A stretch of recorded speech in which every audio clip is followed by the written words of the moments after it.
So hi friends, welcome to legal X channel. So ఈరోజు వచ్చేసి మనకు కంపెనీ లాలో ఒక ఇంపార్టెంట్ కాన్సెప్ట్ తెలుసుకోబోతున్నాము. ఇది ఎగ్జామ్లో చాలా రిపీటెడ్గా వస్తుంటుంది అనమాట. ఇది వచ్చేసి amalgamation of companies. So amalgamation of companies అంటే ఏంటంటే, సో డెఫినేషన్ వచ్చేసి amalgamation means combination of 2 or more companies into 1 company. అంటే 2 లేదా అంతకన్నా కంపెనీలు వచ్చేసి ఒక కంపెనీ కింద ఏర్పడడం అనమాట. సో జనరల్గా ఎందుకు ఒక కంపెనీస్ ఒక దాంట్లో నుంచి ఇంకో దాంట్లోకి ఎట్లా మూవ్ అవుతుంటాయి, ఎందుకు మూవ్ అవుతుంటాయి అంటే, ఇప్పుడు మామూలుగా ఫైనాన్షియల్ ప్రాబ్లం కానీ, కంపెనీ లాస్ వచ్చినప్పుడు కానీ, 2 కంపెనీలు కలిసేసి ఏంటంటే, అరే మనం ఇద్దరం కలిస్తే ఆ 2 కంపెనీలు కలిస్తే మనకు ప్రాఫిట్ వస్తుంది అంటే ఒక ఉద్దేశంతో చేస్తుంటారు అనమాట ఇది. సో జనరల్గా ఏంటంటే, మంచిగా నడిచే కంపెనీలను అయితే వాళ్ళు ఏం చేయరు. ఇన్ కేస్ ఏదైనా ప్రాబ్లంలు వచ్చినప్పుడు, లేకుంటే 2 కలిసి బిజినెస్ చేసినప్పుడు, ఇట్లా చేసినప్పుడు ఒక కంపెనీ కింద ఏర్పడితే మనకు మంచి ప్రాఫిట్స్ వస్తాయి అన్నప్పుడు ఈ అమల్గమేషన్ అనేది ఒకటి ఉంటుంది అనమాట. సో ఇదేం చేస్తుంది, 1 or more existing company merge into another company. Okay, లేకుంటే 2 or more companies form in new company. 2 కంపెనీలు కలిసి ఇంకో కొత్త కంపెనీ కింద ఫామ్ అయ్యడం అనమాట. సో 2 కలిపేసి వేరే పేరుతోనే వస్తున్నాయి అనమాట. ఇక్కడ ఏంటంటే అమల్గమేషన్ లూజెస్ దేర్ ఐడెంటిటీ. ఇప్పుడు 2 కంపెనీలు ఉంటాయి కదా, 2 కంపెనీలు వాళ్ళ ఐడెంటిటీ లూజ్ అవుతాయి అనమాట. అంటే వాళ్ళ పేరు అంతా వేసి కొత్త కంపెనీ రూపంలో వాళ్ళు వస్తారనమాట.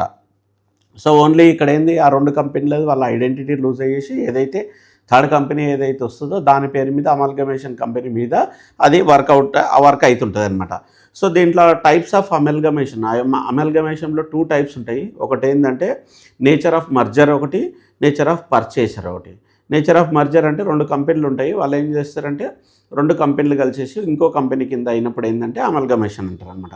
సో ఈ మర్జ్ అయినప్పుడు ఏంటంటే దాన్ని లయబిలిటీ, దాని అసెట్స్, లయబిలిటీస్. అసెట్స్ అంటే దాని సంపద అనమాట, దాన్ని ఏదైతే ఆస్తి ఉందో అది అసెట్ అంటారు అనమాట. లయబిలిటీస్ అంటే దాని అప్పులు అవన్నీ ఉంటాయి కదా, అవన్నీ ట్రాన్స్ఫర్ అయిపోతాయి అనమాట ఇంకో కంపెనీకి. ఓకే, ఇంకోటి share holders become a new company, share holders of new company. So ఇప్పుడు మనకు 2 కంపెనీల షేర్ హోల్డర్స్ ఎవరైతే ఉంటారో, ఏదైతే కొత్త కంపెనీ ఏర్పడుతుందో దాని షేర్ హోల్డర్స్ అవుతారు. ఇంకోటి బిజినెస్ అనేది కంటిన్యూ అవుతుంది అనమాట. ఇంకో టైప్ వచ్చేసి నేచర్ ఆఫ్ పర్చేస్. పర్చేస్ అన్నప్పుడు ఏంటంటే 2 కంపెనీలు ఏంటంటే ఒక కంపెనీ ఇంకో కంపెనీని పర్చేస్ చేస్తుంది అనమాట. అప్పుడు ఏంటంటే మనకు దానికి ఏదైతే అమౌంట్ ఉంటుందో, ఇప్పుడు మామూలుగా కంపెనీ ఎట్లా పర్చేస్ చేస్తుంది, దాని యొక్క అసెట్స్, లయబిలిటీస్, దాని రెవెన్యూ అన్నీ చూసుకొని దానికి ఎంత అయితే పెట్టొచ్చో దాని ప్రకారం అయితే పర్చేస్ చేస్తుంది. సో అట్లా మొత్తం క్యాలిక్యులేషన్ చేసిన తర్వాత ఏదైతే కన్సిడరేషన్ ఉందో దాని ప్రకారము వాళ్ళు పర్చేజ్ చేస్తారనమాట. పర్చేజ్ చేసినప్పుడు ఏంటంటే ఎవరైతే ఏదైతే కంపెనీ అమ్ముతుందో ఆ కంపెనీ అనేది ఐడెంటిటీ అనేది లూజ్ అయిపోతుంది, కొత్త కంపెనీ అనేది ఫామ్ అవుతుంది అనమాట. ఇది అమల్గమేషన్ కిందికి వస్తుంది. సో దీంట్లో ప్రాసెస్ ఏంది, అమల్గమేషన్ ప్రొసీజర్ ఏంది అంటే, ఫస్ట్ ఏంటంటే ఒక డ్రాఫ్ట్ స్కీమ్ అనేది అమల్గమేషన్ గురించి మనమైతే ప్రిపేర్ చేయాలి. దాని తర్వాత నేషనల్ కంపెనీ లా ట్రిబ్యునల్ NCLTకి దానికైతే అప్లికేషన్ అయితే మనం ఇచ్చుకోవాలన్నమాట. దాని తర్వాత ఏంటంటే meetings to the shareholders and creditors వాళ్ళు అప్రూవల్ చేసుకోవాలి. ఇంటర్నల్గా మెజార్టీ అనేది అప్రూవల్ చేసుకోవాలి. మెజార్టీ అంటే 3/4 వాల్యూ ఉంటుంది కదా, వాళ్ళు అయితే అప్రూవల్ చేసుకోవాలి. దాని తర్వాత sanction by NCLT, so national company tribunal ఉంటుంది కదా, వాళ్ళు శాంక్షన్ చేసిన తర్వాత filling with ROC, register of company కింద ఫిల్ చేసుకొని దాన్ని బెనిఫిట్ అయితే పొందవచ్చు అనమాట. సో ఇది మనకు ఏంటంటే మర్జింగ్ అనమాట.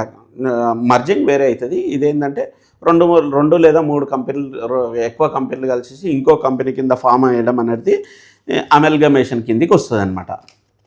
సో దీనికి వచ్చేసి మనకు ఒక ఇంపార్టెంట్ కేసులా ఉంది. ఇది వచ్చేసి మఫెట్లాల్ వర్సెస్ మఫెట్లాల్ ఇండస్ట్రీస్ లిమిటెడ్ అంటే ఉందన్నమాట.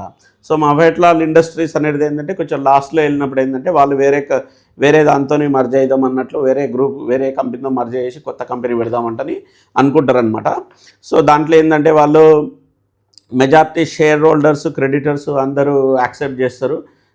వాళ్ళ కంపెనీలో బిల్ అనేది పాస్ అవుతుంది. కాకపోతే ఏంటంటే మిహిర్ మఫెట్లాల్ అంటే ఏంటంటే ఆయన రిజెక్ట్ చేస్తాడనమాట. ఇది అన్ఫేర్గా ఉంది, ఇది రీజనబుల్గా లేదు, ఈ కంపెనీ మర్జెంట్ని ఆయన సుప్రీంకోర్టులో కేసు వేస్తాడనమాట. ఇది న్యాయంగా లేదు, ఇది మర్జింగ్ అనేది ఇవాల్యుయేషన్ ప్రాపర్గా లేదు, మైనారిటీ ఇంట్రెస్ట్ కరెక్ట్ వీళ్ళు కన్సిడరేషన్ చేయలేదు అన్నట్లు కేసు వేస్తారనమాట.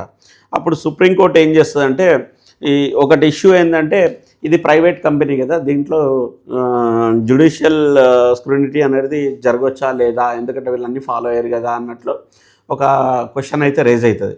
అప్పుడు జడ్జిమెంట్ ఏమిస్తుందంటే సుప్రీంకోర్టు ఏదైతే అమల్గమేషన్ జరిగిందో ఇది ప్రాపర్గానే జరిగింది అంటని ఇది మనకు మిహర్ మఫెట్లాల్ అంటనే అతన్ని రిజెక్ట్ చేస్తుంది అనమాట. సో అదేవిధంగా కోర్టు ఏం చెప్తుందంటే, సో కోర్టు ఏం చూస్తుందంటే ఇప్పుడు మామూలుగా అమల్గమేషన్ గురించి ఏదైతే ప్రొవిజన్స్ ఉందో అది కరెక్ట్ ఫాలో అయ్యారా లేదా, ఓకే మర్జింగ్ ప్రాపర్లీ జరిగిందా లేదా, ఇంకోటి ఈ ఏదైతే ఈ ఫేర్ రీజనబుల్ ఇప్పుడు అమౌంట్ కన్సిడరేషన్ ఇవన్నీ ప్రాపర్గా జరిగినాయా లేదా అనేది మాత్రమే చూస్తుంది. ఇంకోటి పబ్లిక్ అగెనెస్ట్ పోతురా లేదా అనేది చూస్తుంది.